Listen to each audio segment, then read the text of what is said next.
கர்த்தருக்கு ஸ்தோத்திரம். யோவான் புஸ்தகத்தில் 20ஆம் அதிகாரத்தில் 23ஆம் வசனத்தில் இயேசு சொல்றாரு, எவர்களுடைய பாவங்களை மன்னிக்கிறீர்களோ அவைகள் அவர்களுக்கும் மன்னிக்கப்படும். பார்த்தீங்களா? நம்ம யாருடைய பாவங்கள் நம்ம மன்னிக்கிறோமோ நம்ம நமக்கும் நம்முடைய பாவங்களை அவர் மன்னிக்கிறார்.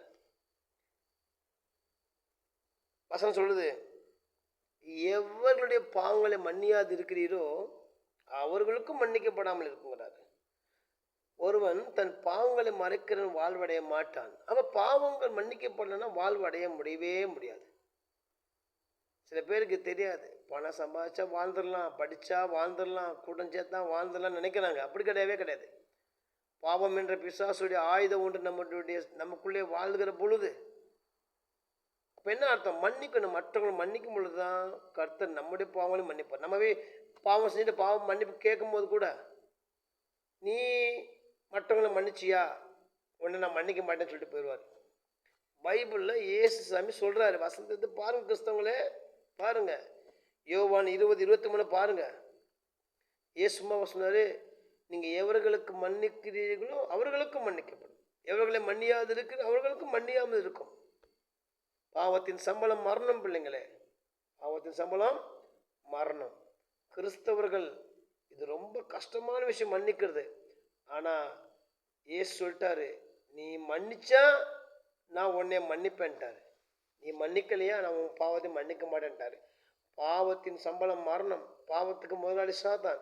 நம்ம பாவம் ஆண்டு ஒரு இயேசுக்கு மாற்றது மன்னிக்க அதிகாரம் உண்டு. பூமியிலே பாவங்களை மன்னிக்க தேவகுமாரனுக்கு அதிகாரம் உண்டு வேணும் சொல்லுகிறது. ஆமாங்க, பாவத்தை மன்னிக்கணும்னு வச்சுக்கோங்களேன், அது நமக்கு சமாதானமாகவே இருக்காது, சந்தோஷம் இருக்காது, நிம்மதி இருக்காது, விடுதலை இருக்காது, ஒரு மனமகிழ்ச்சி இருக்காது. பாவத்தை மன்னிச்சா மட்டும்தான் என்ன சொன்னா, மனுஷன் பாவத்தை மன்னிக்கணும். இது மன்னிச்சா தான் நல்லா இருக்கும் இல்லையா? இது எல்லாத்துக்கும் மேலே தெய்வம் நம்முடைய பாவத்தை மன்னிக்கணும். ரத்த சிந்தனாருங்க பாவம் மன்னிப்புக்காக உயிரவே கொடுத்தாருங்க. ரத்தத்தை தான் உயிரவே கொடுத்தாரு பாவம் மன்னிப்புக்காக. அந்த ரத்தத்தில் சிந்தனே நீ மன்னிக்க மாட்டாயா? மன்னிச்சு பாருங்க, அதனுடைய சந்தோஷத்தை நீங்கள் பெற்றுக்கொள்வீங்க.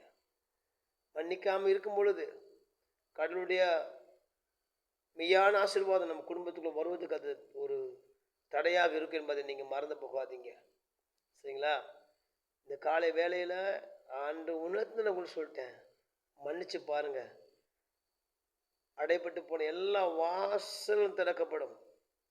மன்னிச்சு பாருங்க, இனம் புரியாத சந்தோஷ சமாதானம் உண்டாகும். மன்னிச்சு பாருங்க, பிசாசு நம்மளை பார்த்து வெட்கப்படுவான். கர்த்தருக்கு ஸ்தோத்திரம்.